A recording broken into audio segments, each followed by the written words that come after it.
தயாரிப்பாளர் ஆர்.பி. சௌத்ரி மறைந்துவிட்டார் என்று சொல்வதை விட கலை உலகின் ஒரு பகுதி மறைந்துவிட்டது என்று சொல்ல வேண்டும்.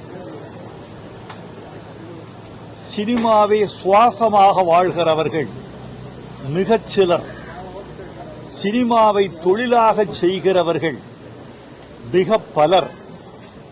ஆனால் சினிமாவை ஒரு தொழிலாக செய்யாமல் சுவாசமாக செய்தவர்களில் ஒருவர் என் அருமை நண்பர் ஆர்.பி. சௌத்ரி.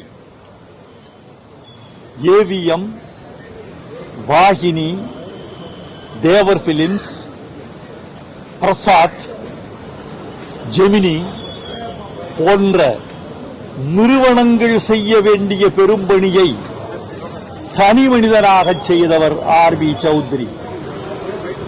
90 படங்களுக்கு மேல் எடுத்து 100வது படத்தை தனது கனவாக நினைத்துக் கொண்டிருந்த பொழுது இப்போது அவர் கனவாகிவிட்டார் என்கிற போது எனக்கு மனது நொந்து போகிறது.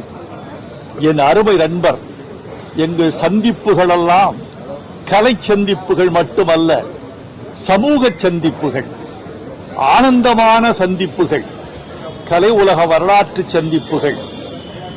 அவருக்கு நான் எழுதிய பாடல்களெல்லாம் இன்னும் எனக்கு நினைவில் இருக்கின்றன. துள்ளாத மனமும் துள்ளும், நாட்டாமை, ஷாஜஹான், கேப்டன், சின்ன மேடம், இன்னும் எத்தனையோ படங்கள் அவர்களுக்கு நான் பாட்டெழுதியிருக்கிறேன். நான் பாட்டெழுதாத நல்ல படங்களும் அவர் நிறைய எடுத்திருக்கிறார். அவர் மறைந்து விட்டார் என்று அருகில் சென்று பார்த்தபோது அவர் தூங்கிக் கொண்டிருக்கிறார் என்று தோன்றியது. நான் நினைத்தேன் அவர் விபத்தில் உடம்பு சிதைந்திருக்கும் என்று.